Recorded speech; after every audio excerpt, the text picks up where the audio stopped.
Modern Japan is a global leader in manufacturing and robotics, a stable society that still maintains a mythic connection to its past.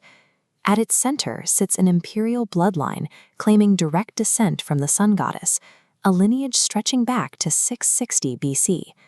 Curious, slightly hushed tone. But the historical reality of the chrysanthemum throne is a strange one. For the vast majority of those 26 centuries, the person wearing the crown held almost zero governing authority, a brutal, centuries-long tug-of-war between the divine figureheads who wore the crown and the military warlords who held the sword, forged the actual path of the nation. To understand how Japan survived and transformed into a modern global leader, we have to look past the throne itself and track the people who were actually pulling the strings. Deep history began with the Jomon hunter-gatherers, known for their cord-marked clay pottery. But the path to a unified state opened only around 300 BC, when the introduction of wet rice farming and metal tools allowed small tribes to build permanent wealth. By the 4th century, the Yamamoto clan leveraged this agricultural growth to consolidate the islands into the first recognizable Japanese state. These early monarchs sought to centralize their domain by looking across to Tang Dynasty China, importing bureaucratic structures and religious rituals, building a proper imperial court. But almost immediately, aristocratic families like the Soga and the Fujiwara infiltrated the court. They realized they didn't need to overthrow the emperor to control the country. They just needed to control the person. Their strategy was quiet and effective. They married their daughters into the royal line, ensuring the next heir was their own flesh and blood, then forced sitting monarchs into early retirement so they could rule as regents for child emperors. The Fujiwara perfected this shadow governance, establishing a blueprint that lasted for centuries, a divine, untouchable symbol presented to the general public, secretly manipulated by a ruthless political puppeteer operating in the background. By the late 12th century, the court aristocrats grew entirely dependent on their provincial security forces. Those hired guards eventually realized they held the real leverage, and power violently shifted from the nobility directly into the hands of the warrior class.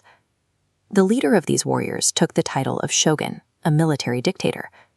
Instead of dissolving the imperial port, the shogun built a separate military government called the bakufu, leaving the emperor completely sidelined in the capital.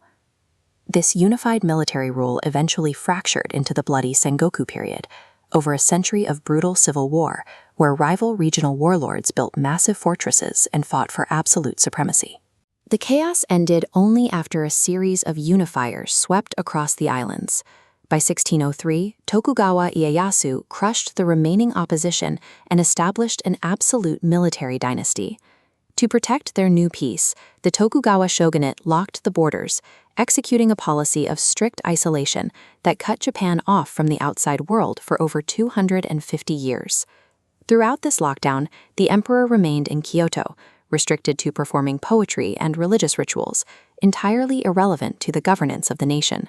The sword had completely eclipsed the crown.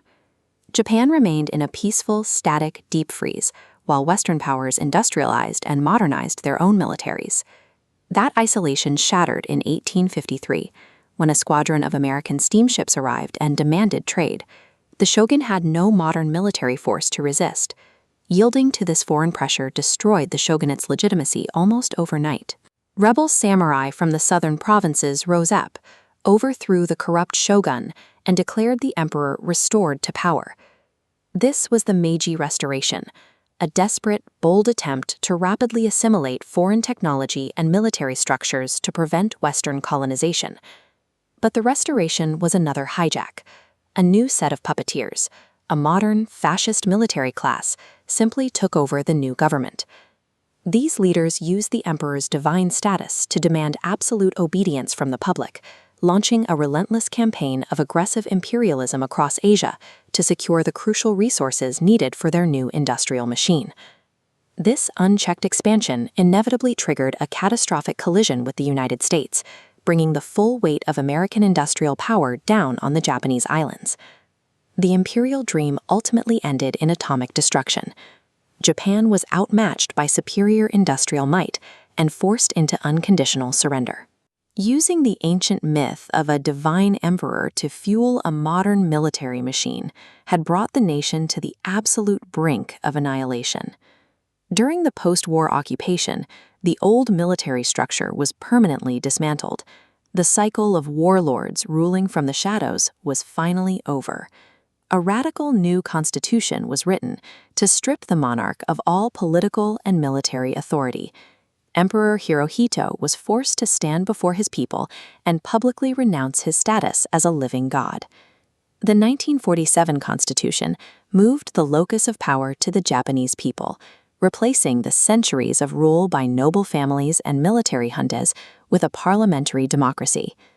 Barred from waging war, Japan channeled its national discipline entirely into manufacturing, technology, and trade. By the 1970s, the country had transformed into one of the world's 3 largest financial centers. Japan only achieved its destiny as a global leader in trade and technology once the 2,000-year battle between the crown and the sword was finally put to rest.